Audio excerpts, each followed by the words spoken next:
बहुत इज्जत से कम होता है। इन गद्दारों के लिए तो इज्जत कभी नहीं, लेकिन फिर भी एक इज्जत से यह है कि कब तक साली कड़ी निंदा, कब निकलेगा भाई डंडा। बहुत हो गया कड़ी निंदा, इतने साल तक यही कर रहे हैं। अब बहुत सामान्य सी भाषा में 3 सवाल, एंड हर यूथ को, हर युवा को ये 3 सवाल अपने आप से पूछना है। पहला, हम कब तक इन बेवकूफों को सुनते रहेंगे? आपके पास सोशल मीडिया का पावर है, आप उस मीडिया का क्या यूज करते हैं, that is your responsibility which you have to take. आपको करना पड़ेगा कुछ ना कुछ उसके द्वारा। पहला सवाल यह है कि ह्यूमन राइट्स की हमेशा बात होती है, राइट? जब पत्थर मारे जाते हैं तो ह्यूमन राइट्स की बात होती है। नंबर 1, ह्यूमन राइट्स किनका है? जिन पत्थर फेंकने वालों पर सिपाही अगर कुछ करते हैं तो ह्यूमन राइट्स होता है।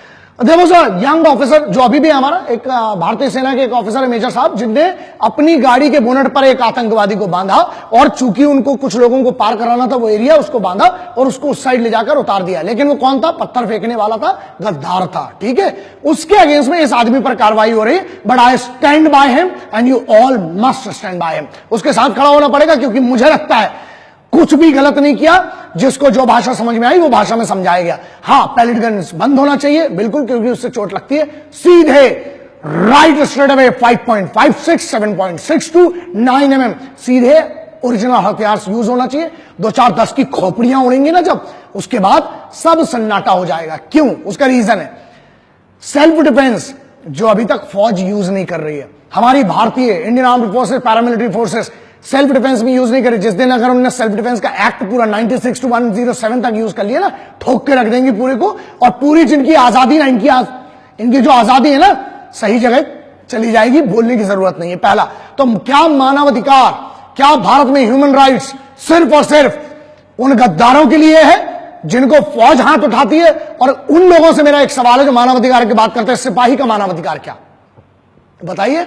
या जो वहां पर बूढ़े मर रहे हैं सिपाही, जो वहां पर सिविलियंस मर रहे हैं, उनका मानवाधिकार क्या? 33,792 लोग ये अस्पताल में डले हुए हैं उसी जम्मू कश्मीर की आजादी के लिए। और कौन सी आजादी भाई? कोई आजादी नहीं है, सब स्यापा है। पॉलिटिकल एक एजेंडा बनाया जाता है सिर्फ फंड्स लेने के लिए, और कुछ नहीं है, राइट? नंबर 1। नंबर 2, जब गवर्नमेंट ने, हम ना किसी सरकार के सगे ना किसी के उपकार के सगे, हम सिर्फ और सिर्फ सिपाहियों के और फौजियों के परिवार के सगे। 1000 बार बोला है, फिर से बोल रहे हैं। एक बात समझिए, यस, 2 टाइप के पॉलिटिशियन है देश में। पहला, एक वो जो सपोर्ट कर रहे हैं फौज को, जो कहते हैं कि अगर आप पर वार होता है तो आपको मारना पड़ेगा। Chief of army staff general Bipin Rawat sir has already made it very clear after this recent attack कि अगर अब हम पर होगा, we reserve the right to retaliate and the armed forces will retaliate at the right time. वो कभी भी हो सकता है। फौज जिस दिन पागल पे आई, ध्यान रखिए, 741 किलोमीटर की पूरी एलओसी है। एक दिन में all the post will be razed to the ground, एक दिन के अंदर सफाया। लेकिन वही बात है ना, न भाषण चाहिए न राशन चाहिए। हिंदुस्तानी फौज की तरफ से बोल रहा हूं मैं, ध्यान रखिएगा। एक हिंदुस्तानी होने के नाते, कोई आर्मी ऑफिसर नहीं, कुछ नहीं, एक भारतीय, सामान्य भारतीय के नाते ये मेरी जिम्मेदारी है कि someone has to stand and speak on their behalf. So the right to retaliate has been reserved, but now this will have to come in the existence. ये हो गया मैटर नंबर 1 कि ह्यूमन राइट्स क्या सिर्फ गद्दारों के लिए इस देश में है? सिपाहियों के कोई राइट्स नहीं है। And what about the fundamental rights of the soldier? We all have to answer. जय हिंद, वंदे मातरम, इंकलाब जिंदाबाद, भारत माता की जय।